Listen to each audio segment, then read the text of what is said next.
Assalamualaikum warahmatullahi wabarakatuh.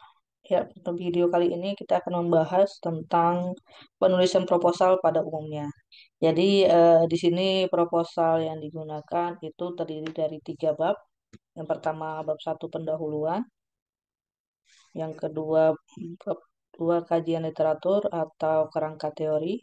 Bab tiga itu metode penelitian. Nah, di sini ada bab 4 hasil penelitian dan pembahasan, serta bab 5 penutup itu merupakan bagian dari laporan penelitian. Tapi yang video ini kita hanya membahas sampai dengan bab 3 daftar pustaka dan juga lampiran. Nah, yang pertama sekali adalah di sini daftar isi atau bentuk dari laporan maupun proposal penelitian. Hal tersebut mengikuti aturan atau selingkung laporan yang berlaku pada setiap instansi atau perguruan tinggi. Jadi setiap instansi ada kebijakan khusus mengenai proposal ataupun laporan penelitian yang berlaku di tempatnya. Jadi ikuti pedoman ataupun selingkung yang telah disediakan. Kita masuk ke halaman judul atau cover. Jadi jenis penelitian apapun itu harus ada halaman judul atau cover yang berisi judul penelitian, kemudian ada identitas peneliti, identitas instansi, logo instansi, tahun, dan sebagainya. Disesuaikan lagi dengan format cover yang berlaku pada instansi saudara. Nah, di sini saya kasih 4 contoh judul sesuai jenisnya. Yang pertama ada kuantitatif. Contoh judulnya ini saya acak aja ya. Pengaruh pendekatan saintifik terhadap keterampilan proses sains siswa kelas 5 di SDN XXX Langsa. Karena di sini hanya contoh pembuatan judul. Kemudian untuk R&D, contohnya di sini pengembangan media pop-up untuk pembelajaran bahasa Indonesia kelas 3 di SDN XXX Langsa. Nah, sebenarnya ada juga judul lain untuk pengembangan, misalnya pengembangan media pop-up terhadap keterampilan membaca siswa kelas 3 SDN XXX Langsa. Nah, bedanya itu kalau pada judul yang pertama ini tidak masalah dia mau mengukur keterampilan apapun karena fokusnya hanya diterapkan media itu pada pembelajaran bahasa Indonesia. Sedangkan pada judul yang kedua ini, fokus yang keduanya adalah keterampilan membaca. Jadi di penelitian nantinya di observasi juga, dikumpulkan juga datanya, dianalisis mengenai keterampilan membaca siswa sebelum dan sesudah menggunakan media pop-up. Judul yang ketiga yaitu kita ambil dari PTK, upaya meningkatkan kemampuan pemahaman relasional. Ini relasionalnya matematis. Siswa melalui penerapan pendekatan hands-on mathematics. Ini juga acak ambilnya. Nah, judul yang kedua itu bisa dibuat penerapannya dulu. Misal, penerapan penerapan pendekatan hands-on matematik untuk meningkatkan. Nah, jadi dibalik aja dia. Untuk meningkatkan keterampilan, oke, untuk meningkatkan kemampuan pemahaman dan matematika siswa kelas 5 di SDN SSN Langsa. Jadi ini nggak masalah, dua-duanya boleh. Yang terakhir adalah kualitatif, implementasi pendekatan hands-on matematik di SDN SSS Langsa. Karena memang kualitatif ini umumnya mono variabel, hanya ada satu dia, hanya ada satu variabel. Oke, itu untuk judul. Jadi saya buat aja contoh judulnya supaya kelihatan perbedaan rumusan masalah dari setiap jenis penelitian, tujuan dan juga manfaatnya. Yang berikutnya ketiga adalah kata pengantar. Di sini kita tidak bahas karena kata pengantar biasanya itu lebih ke sifatnya individu. Yang keempat ada namanya daftar isi. Daftar isi ini juga sama, harus disesuaikan dengan pedoman dan selingkung laporan yang berlaku di setiap instansi. Yang keenam, yang selanjutnya itu gambar. Gambar ini dibuat jika ada gambar atau grafik di dalam proposal. Jadi kalau di bab 1, 2, dan 3 tidak ada gambar, maka hapuslah daftar gambar. Namun kalau ada maka dimasukkan pada daftar gambar dan di gambar yang ada proposal dibuat judulnya sesuai babnya, urutan bab dan urutan gambar.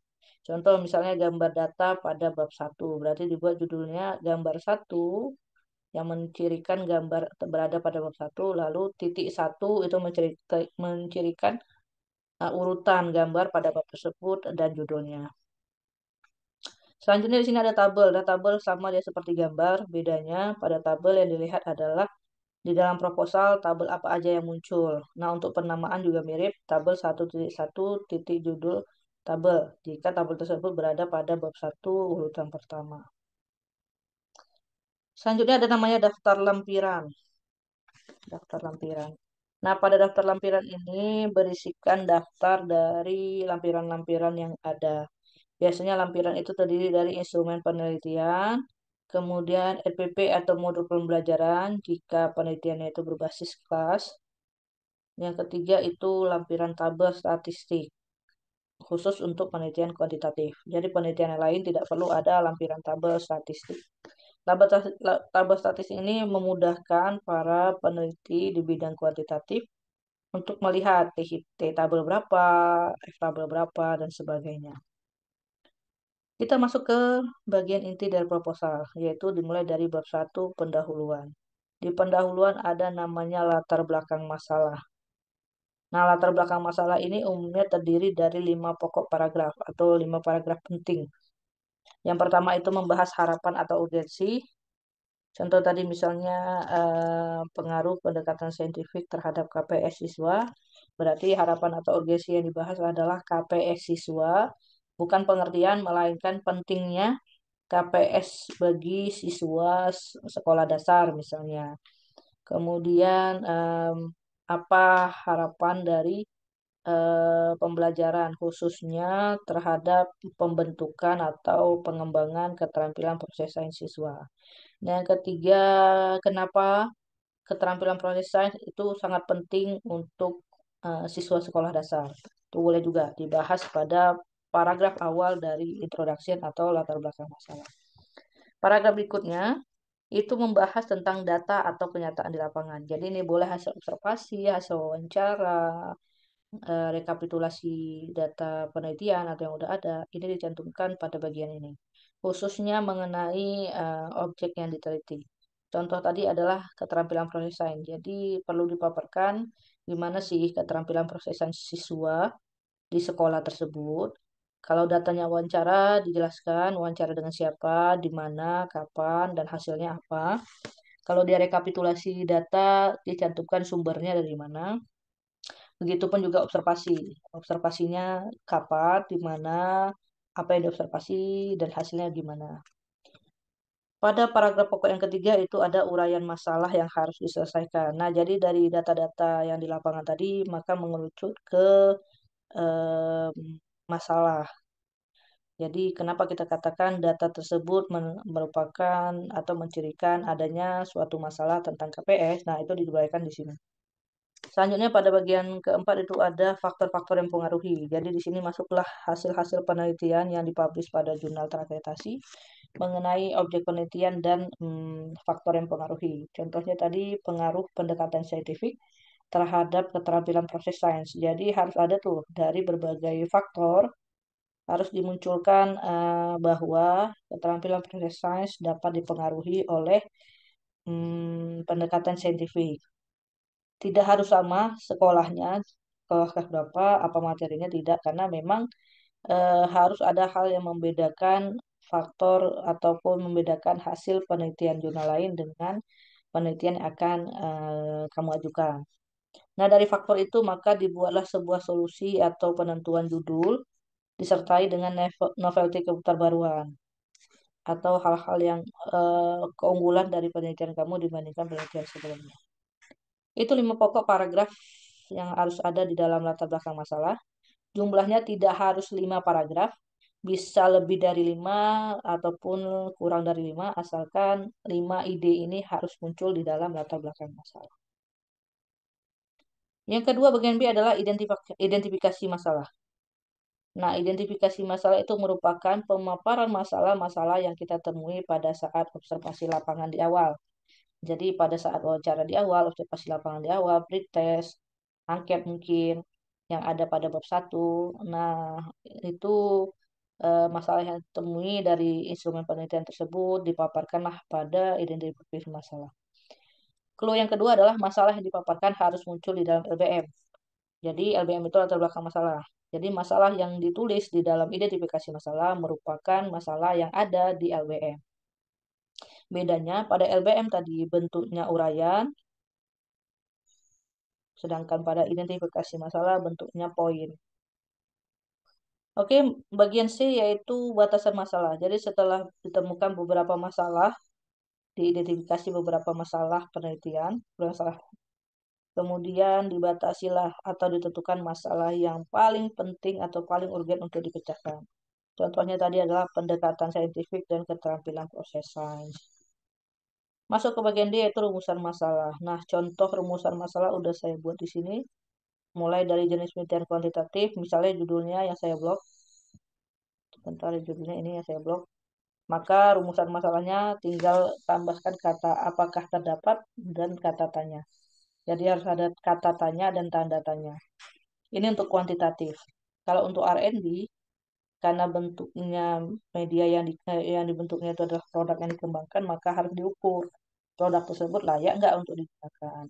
Setelah dinyatakan layak, boleh lagi diukur masalah berikutnya. Efektif nggak untuk pembelajaran bahasa Indonesia? Efektif tidak untuk meningkatkan mungkin keterampilan membaca, menulis, dan sebagainya. Jadi untuk R&D itu bisa dua atau tiga rumusan masalah. Satu lagi adalah praktis. Oke, untuk judul PTK misalnya upaya meningkatkan kemampuan pemahaman relasional siswa melalui pendekatan hands-on mathematics atau dibalik. Penerapan pendekatan hands-on mathematics untuk meningkatkan kemampuan pemahaman relasional siswa. Jadi ada dua versi ya untuk judul PTK. Yang jelas ikuti judulnya apa baru bisa buat rumusan masalah. Nah, untuk rumusan masalah kualitatif, kualitatif ini rumusan masalahnya lebih luas karena bentuknya narasi deskriptif. Jadi misalnya judul penelitiannya penerapan pendekatan hands-on mathematics. Berarti pertanyaannya bisa dibuat bagaimana penerapan pendekatan hands-on mathematics, apa saja langkah-langkah, kemudian apa kelebihan dan kekurangan, apa saja kendala yang dihadapi guru dan sebagainya. Jadi sangat luas untuk contoh rumusan masalah kualitatif. Pada bagian E ada namanya tujuan penelitian. Nah, tujuan penelitian merupakan capaian dari penelitian. Disesuaikan dengan rumusan masalah. Jadi, contoh tujuan penelitian dari contoh rumusan masalah yang pertama kuantitatif. Tadi kan pertanyaannya apakah terdapat pengaruh pendekatan saintifik terhadap keterampilan proses sains. Karena ini bentuknya tujuan, maka dibuat untuk apa capaiannya, yaitu untuk menganalisis pengaruh pendekatan saintifik terhadap keterampilan proses sains. Begitu seterusnya R&D untuk menganalisis kelayakan, PTK untuk mengetahui kemampuan, kualitatif untuk mendeskripsikan kendala. Yang terakhir, bab pendahuluan, manfaat penelitian. Manfaat atau kegunaan penelitian diberikan dari proses maupun hasil penelitian nantinya. Kemudian manfaat penelitian terdiri dari manfaat teoritis dan manfaat praktis. Sekian penjelasan dari bab 1, kita lanjut ke part 2.